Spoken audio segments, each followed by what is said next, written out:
open.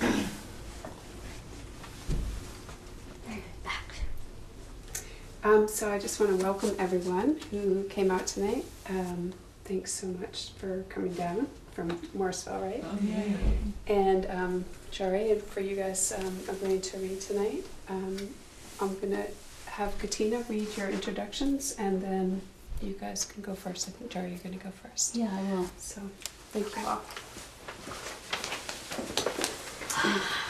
So, Jari Chevalier's poems are forthcoming in Arcturus, Puerto del Sol, Green Mountains Review, and U City Review, and have recently appeared in Beloit Poetry Journal, Boulevard, the Cincinnati Review, Gulf Coast Online, the Massachusetts Review, Poetry East, and other journals. Her poem won the inaugural poetry contest at Sheila Na Gig Online, and she was a semi-finalist for both the 2015 and 2016 Tomás Solomon Prize. Jari has received a merit award in the Atlanta Review International Poetry Competition and was a finalist in the 2014 Plowshares Emerging Writers Contest. She holds an MA in Creative Writing from CCNY and has taught for SUNY Purchase and Antioch University. She is also a visual artist, and samples of both her art and poetry can be found on her website at jarichevalier.com. And she lives in Moncton. And then I'll give yours out.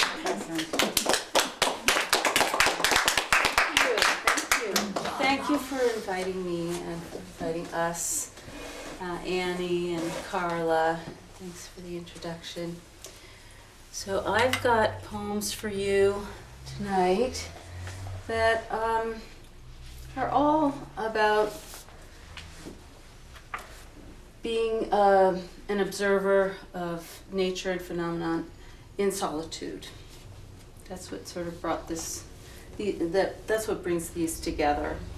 And this first poem, for those of you who ever go to writing workshops, this poem actually came out of a writing workshop I did with Dina Metzger in California. And the exercise was to go out on the property. It was a single day, a Saturday workshop, and to just go anywhere on the property and see, just be open and see what sort of calls to you, what draws your attention, and then to engage with that and start your writing from that.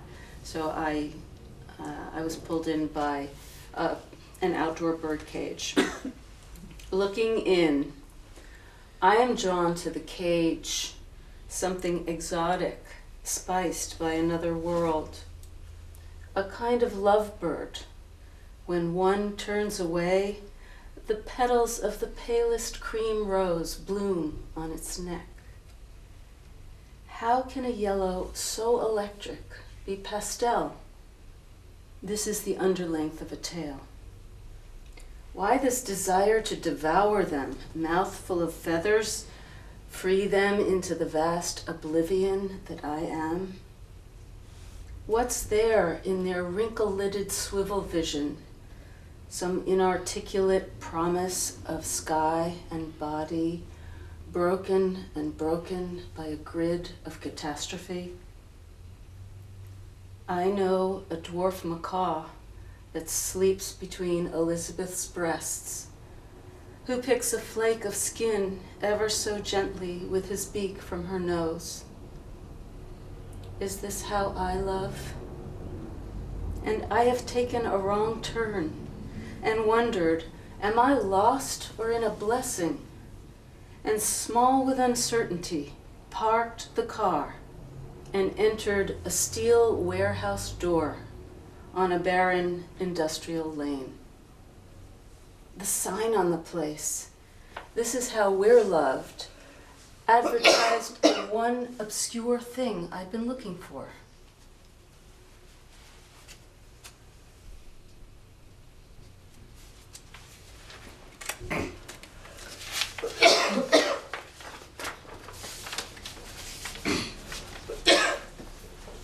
The nature of the beast. All week I had wanted the beach deserted, to see no human form as I walked, to make a pretense of frontier, so there would be no obstacle to the miracle if I should vanish into daisies or out across the sea. No one to hold my body in the thick of human vision, a body that wanted to thin its tissue and mesh with the gauze of other matters. But it was eerie to be out there alone, this alien morning, before sunup, after last night's storm, the sand all wrestled into swirls and every tire rut and footmark filled in. I slid down dunes, the moon rolling its head across my back, turned to face its visage. Where was the mouth that sang vowels 2 nights ago? Eroded bluffs, moonshine glistening everywhere. Is everything the ghost of something else? The whole was folding into itself, turning forward and away. Titanium sea, orange blue, molten. Did someone whisper, "Hey," in my hood? Pipers come, rim of sun appear.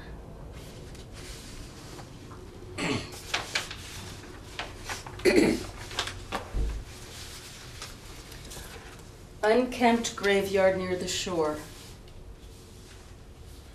Trespassing on ground of former love. Tussocks whisper here of nests and the vanquished. Swans hiss and fish nearby, undoing the slipknots of their throats. Cool, eroded, greening headstones. Wetlands with no relief from tides. I come here often to wonder how to live and listen.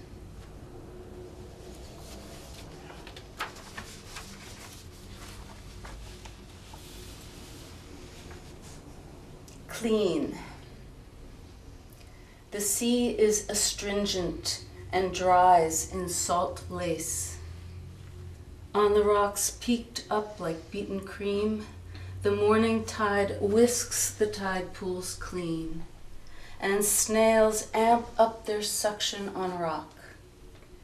Dazzling gown, wave, my heart is your wild tangerine rose, freed from the tight green fist of its bud.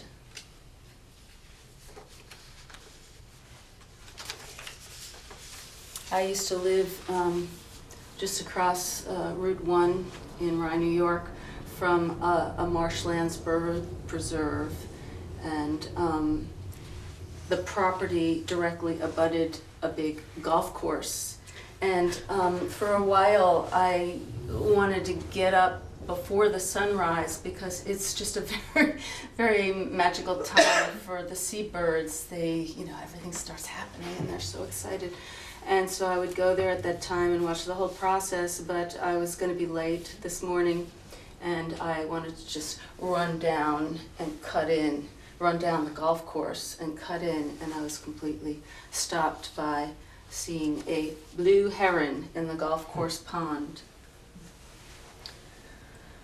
Poised in her elegant lean, watching the underskin of the steaming pond, she is a study in patience.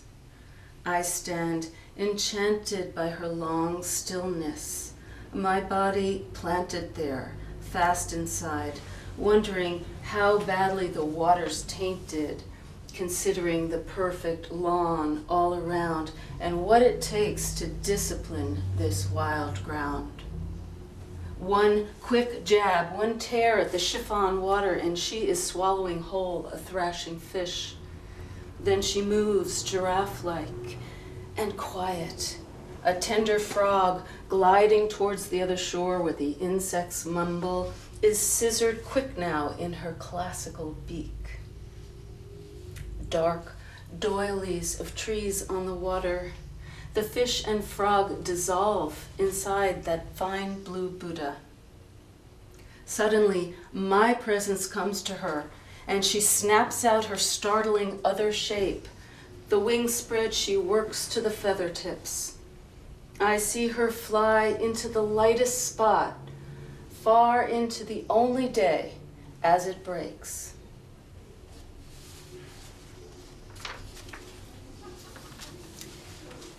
A housewife waters her houseplants. Grabby little roots, succulent and thirsty, seethe in the tense soil she's just watered. Cells of petals, sectioned like tripe, draw trace elements through the pith as a flute lures the cobra. Where the wind blows them together, the leaves slubbing from the sun, the drug that it gives them, kiss and kiss. And the sticky green blood sorts its cash. Some of it stone crushed beyond her ability to see. She wonders, are there impulses in stone that quicken at the root's approach, that hear some call of the green imagining to climb to the endless hidden leaves inside?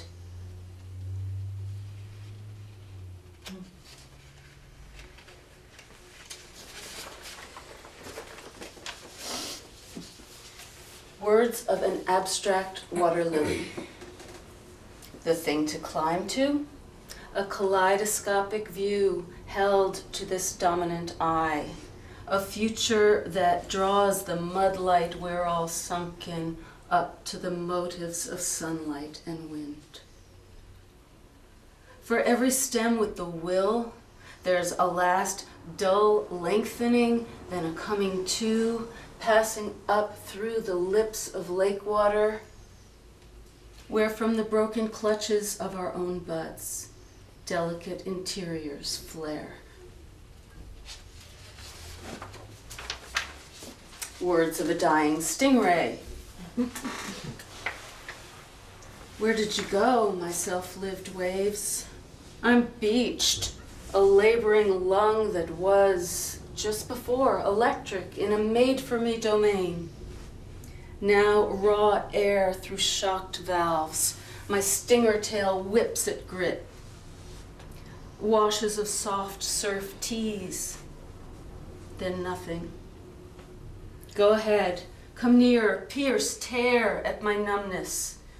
It feels good in a strange, exquisite way. Everything fading, including me.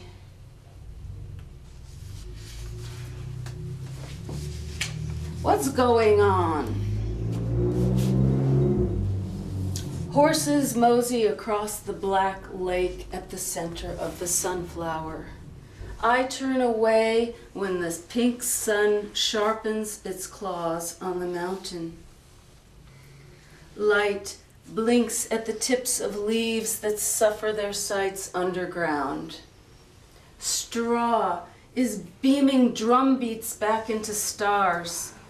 The zippers of feathers are rejoining for flight. Alone in a beer bubble, a sweating violinist links and undoes a chain of numbers. Shells are building themselves in the sleep of seaweed. It costs too much, so we don't pay attention.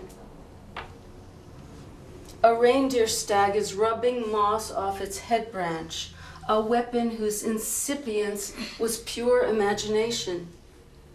Matter imagines its future. This is how change happens. Desire becomes motion, becomes texture in time.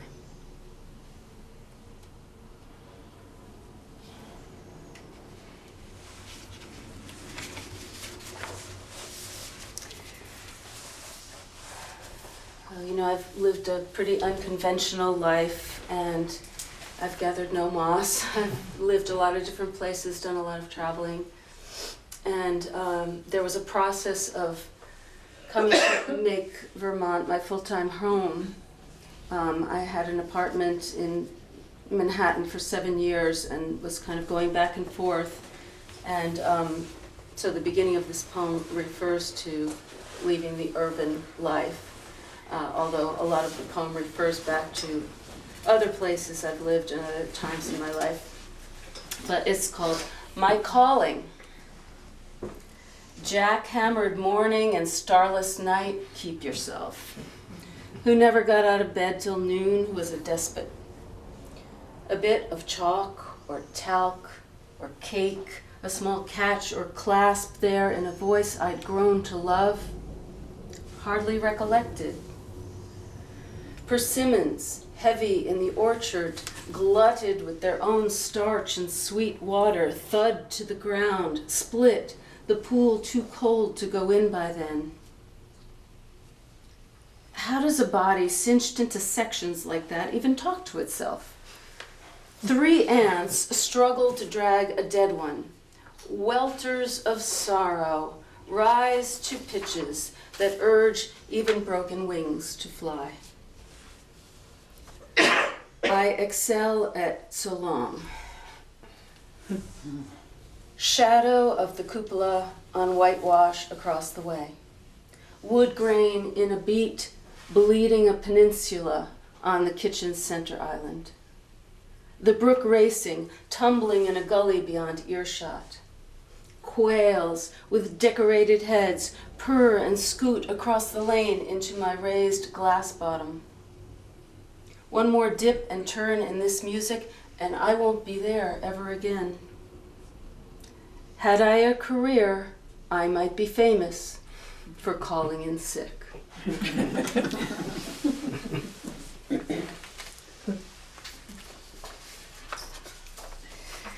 And during the years in New York, I did some volunteering at Bellevue Hospital, and around the same time my aunt was dying in a public nursing home. So I kind of crunched the experiences together into this fictional poem, this fictional expression. In the public nursing home, I listen, lean closer, sudden rank odor of yellow or missing teeth, dry lips aquiver in attempts to retaste her past, drawing hard on frayed neurons, scrambled sequences, fugitive faces, her eyes cast down to the right, mistrained, spade in soil, squinting there, watery for fled memory, drowned vocabulary, moist who, what, where, inscrutable steam.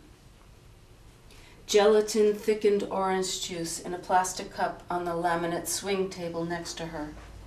She cannot swallow a liquid anymore.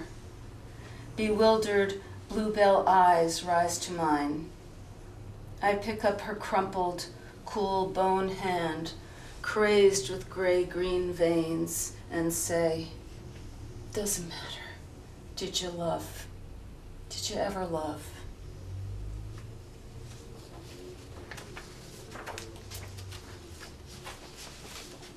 Like most of us, I'm really concerned about the loss of species and the threat to life on the planet, including ours. And this came out of that. Magma. An iguana tanks into mosaic shade on an island hill. Wind swizzles through grasses, and peepers cheep up in trees come dusk. I imagine our ever-shared circle of fusion elevate, sizzling from that turquoise horizon, exciting all the finches with lyrics of light. Rooster on a broken wall, clarion, primordial. Sea mists are in-breaths of pelican and palm. Sand is broken shark teeth, coral, bone, shell, stone. Digested plants morph to muscle, cartilage, collagen. Fire makes lye and lathers. We eat and breathe the dead. Even if nothing now living survives, Sudden blue voltage and lava within them have it to begin again.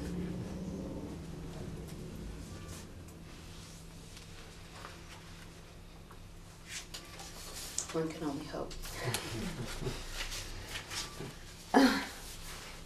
Okay, the title of this is sine qua non, and that's a fairly commonly used Latin phrase that directly translates to without which not. So we say sine qua non to mean, you know, if you don't have this, you're not going to get that. And for me, this relates to their perception of beauty in everyday life. I stop to eavesdrop on arpeggios of a spotted egg in the grass. My eyes trace up rivers of bark, chest pianoing for the nest, green flutter there. And later, when I add a silver bowl of oranges to a blue-white tablecloth washed with flutes of violet light, a bow draws low across a cello, and tomorrow dew warms to nothing in nasturtiums, honey from a turn of spoon, needles into teacups of ghosts and violas. And this is the last poem. I don't know if you know that song from Camelot, that famous musical. I'm not a good singer, but if ever I should leave you, it wouldn't be in springtime. It goes through the different seasons, and this poem is my homage to the natural world, particularly the forest and the forest's love for its creatures. If ever. Sop, loam, humus drawn upon by trout lilies, ramps, spring beauties, and towering forms that share themselves with moss, beetle, fungi, lichen. Roots wriggle in concert with bird dreams of woven strings and vines tucked in cruxes. Glittering, star-lustered insects munch on plentiful leaves, take wing, get eaten. Tree massacred by woodpecker teen, none worrying. Seed pods split, arousing wind wakes, silks shining. Forest sees all at once, with owl eyes, fox, deer, porcupine, mine. Are they mine or just the earth's? White bark, shaggy bark, vertical bark, gnarly bark. Russet floor, then air from north, snow crumples on rill stones, ice wafers, trickle unders. New sentience soon unfurls, tender orange newts bust out everywhere, forest singing, never would I leave you.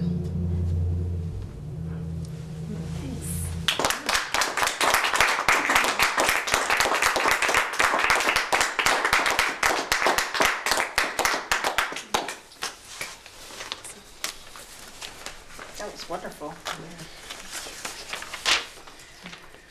Okay, so Kristen Fogdahl was born and raised in Seattle, Washington, the descendant of early Oregon pioneers. Her work has appeared in the New Republic, Poetry, New England Review, Slate.com, and other venues. She has been named a Poetry Fellow by the New Hampshire Arts Council, and she received both the Thoreau Fellowship and the ALSCW VSC Fellowship with the Vermont Studio Center. She is at work on a full-length collection and lives with her family in Morrisville, Vermont. Welcome.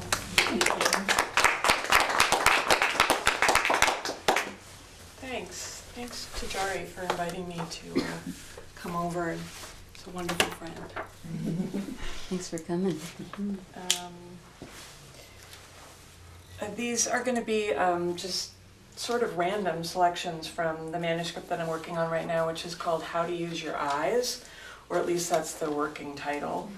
And so you'll notice as I go through probably the themes of looking at things, what can you understand from the world around you? Is it really as clear or as obvious as it seems to be? And those investigations could be scientific, they could be religious, they could be familial, kind of all over the map. This first poem is sort of engaged with one of the debates that's running around the poetry community right now that you may be familiar with, sort of narrative poetry versus non-narrative poetry, and how much can language really mean? Can we trust it, and should we sort of be as passé as to, want to tell something as simple as a story? I tend to feel that that's what humans want, so I fall on that side of the debate, if you will, or the conversation. Maybe it's better to call it a conversation than a debate. So this is called After Reading the Narrative is Dead. On one of those unmarked back roads, I stopped for a fat yellow turtle of a bus, and one student got out. A boy in overalls who crossed in front and began walking down to a rusted bridge, empty bottomland. I know he doesn't mean anything, and no signs exist in this world, but he carried a white square of poster board pinned under one arm, wind twisting the edges, showing the underside, a surface mostly blue, as if he carried a piece of sky into a brown field. Now it's late, the boy slipping in and out of mind. Sometimes he throws his picture away, his teacher a pussy, no time for freak shows. Sometimes his overalls couldn't be more cliched. Farm chores an obstacle he'll ditch one day for good, driving down the same dirt road. In the trunk, this painting, dozens more. At that hour and in every other, thanks to relativity pervading space, perspective, every degree of form and color, any conclusions at which we might arrive, multiple endings keep occurring to him. Now he's taping his work beside the bed, where it recedes from sight as he falls asleep, a window left opening on the wall.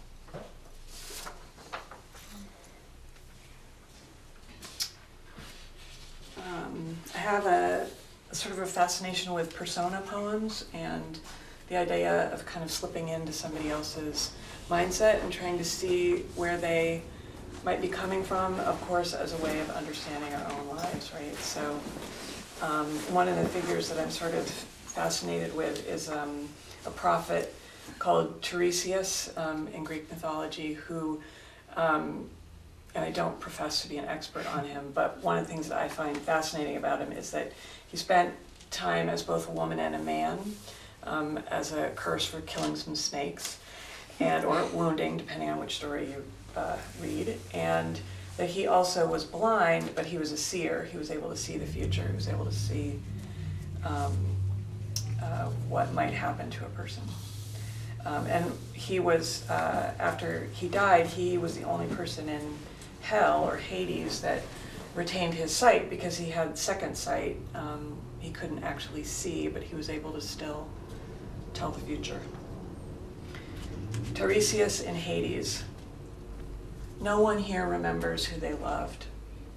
Can't bring back the rooms where they woke at night, got up to drink, or who said, I'm scared, or let's fuck. Imagine a window broken into panes, divided by dozens more, then split without end, and you spend your time looking through every pane, the watery world through watery glass, mind over mind spilling over. Lullabies sung for the deviant in his cage. Who sent the village up in flames? Where to find a dead girl dumped under blackberry vines. Some mornings while she's still in bed, I see the daughter of my daughter's girl, who thinks for a moment the starlings have stolen her name, are tossing it around in air, just to hear it hum and break. Even my own story multiplies. There I am, a boy examining his beard. I'm reaching down to feel my daughter's head as it crowns between my legs, I give my husband a kiss, my mother the duty of a son, and here are my old prophet hands. If you want to know which path to choose, if you wonder who you were, I can only tell you all of them.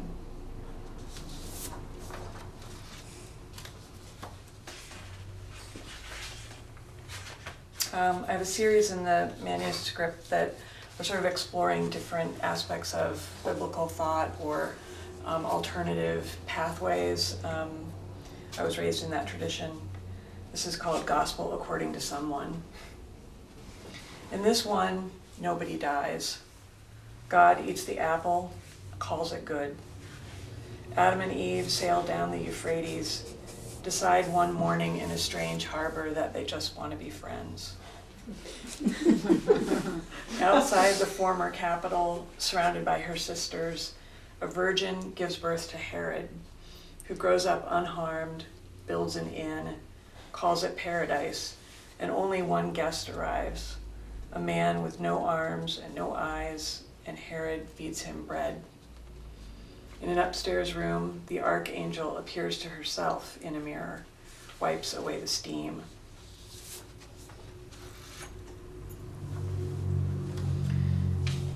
And in the series, sometimes human speakers speak, sometimes objects or other beings speak. It's very far away from fall, but if you've ever seen the tamaracks that hold on to their gold at the end of the season, this is Gospel According to Tamarack.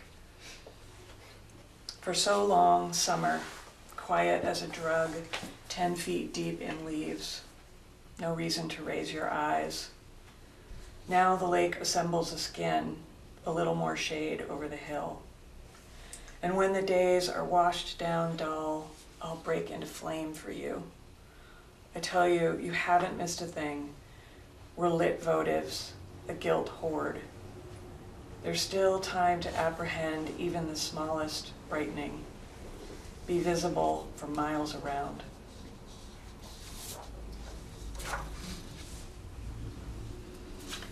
Gospel According to Human Clone. The papers always got it wrong. No metal rooms. I never spoke with invisible gods behind a one-way mirror. I did once see the lock of hair, the dress, which could stand of its own accord, as if it remembered.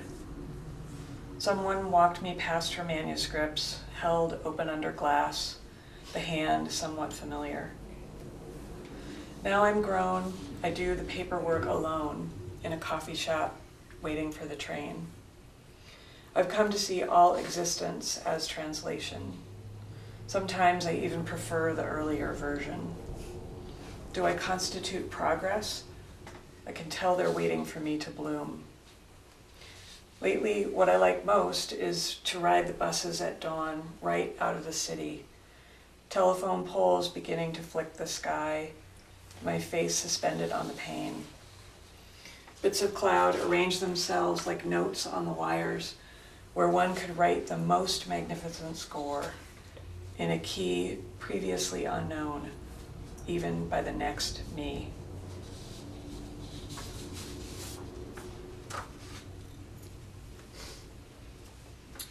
Gospel According to My Windshield. Out there in the field, a billboard. God listens in on every thought. Static, dust, railroad tracks deliver me from radio hours. Hotel 1,000 testaments ago, elevators bored sigh. How many feathers under my head? How many rocks in the road? In bedtime stories, Dad used to say, heaven could be infinity, and we'd find 1 billion of him reading sky and telescope, his spectacles thick as bottle glass under the desk lamp. Our Father, give us your lens. Up ahead, the interstate, tungsten haze collecting over the ramp, little stadium, a game most Friday nights. I'll be the one pointing headlights past the stands, wishing consolation to victors and the stunned, dependent as they are on one another, registering mill towns, neon lights, bugs dancing across all-night grocery screens, water towers, empty drive-in lots, statues leaning into dusk, man slapping a boy outside a Greyhound bus, this profusion sliding over nothingness.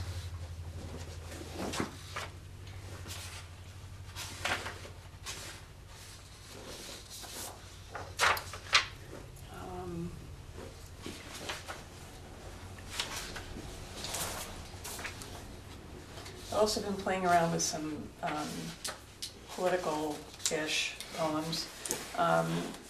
This isn't really in the manuscript. This may be this leading edge of another book, but this is called Long Siege, and I think it's about war. I don't know. We'll see. Long Siege. The long siege over, we entered the smoking garden, found the dictator's body half burned in the grass. Further on, his trusted advisor, a failed burning also. The advisor's children, as if sleeping in their bunks. Lying on its side, a dog loved by the dictator, as if before a hearth, dreaming of mice in the field. I should say this is in short sections, so I'll pause between each one. Under an ash pit sky, we stirred the bank of coals, finished the burning. Dog, children, men, poured like meal into wooden boxes, buried under a nameless structure. Coordinates filed on official shelves.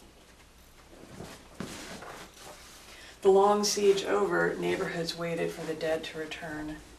The missing burned like bulbs all night on in our minds. Convoys of insomnia, each memory a live round. Believing in times of peace that peace should flourish, in the old location we met once more. A vote for exhumation is a vote for explication, we said, a vote for once and all. So the long siege would always be ended. We brought up the boxes, sifted. Through our sieves, armies drifted. We buried them again. It would be true to say the matter returned from time to time, even with the long siege over. Someone sobbing in the night, someone muttering over basement dossiers. It would be accurate to say we rose from our beds, gathered the tools at our disposal, dug once more, buried, dug up again, buried. Each time the ash fine as flour on the tongue. New positions, protocols. In recognition of another jubilee, we can report that we laid the fires one closing time, freshly crushed and burned all crates, fragments, soot, tipped the balance into a stream that flows through the old industrial quarter, joining our national river. Pillow of silt, dissolving where the long siege was once declared to be over.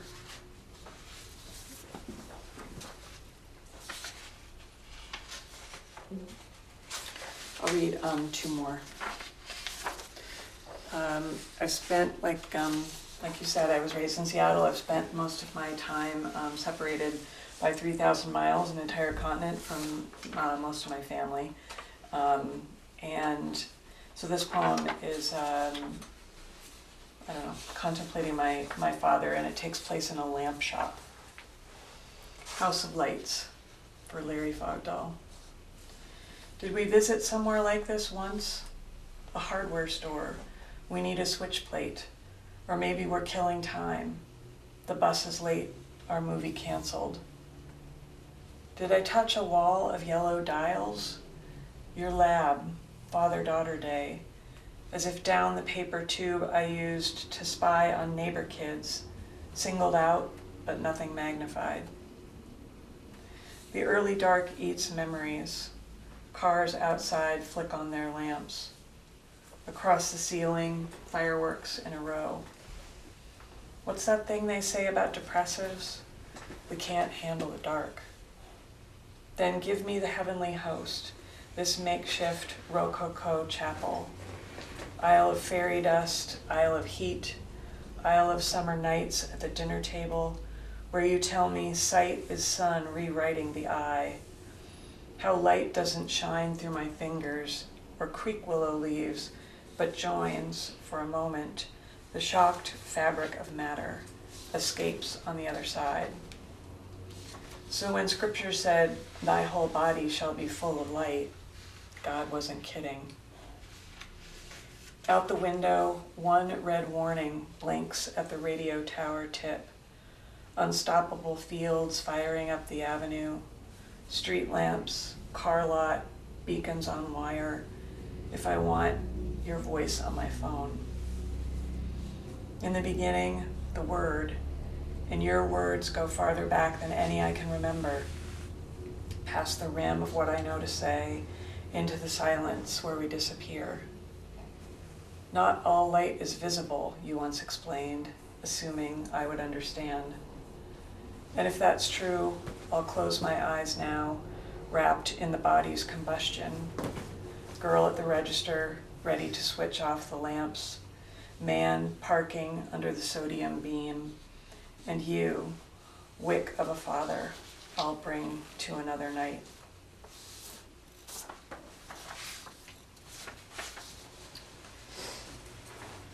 The road home. Always a junkyard, rusting under big trees. The horse surrounded by wire fencing. The billboard half torn away. Always the barn door left open, revealing the elderly tractor. A mailbox hand-lettered, waiting for some kind of dispatch. The coast sends more fog. Always everything covered in blackberries and ivy, badly done stitching. Leaves rotting away, pocking the grass. Always the layer of needles and moss on the roof. The idea of little trees starting to grow there. Thanks.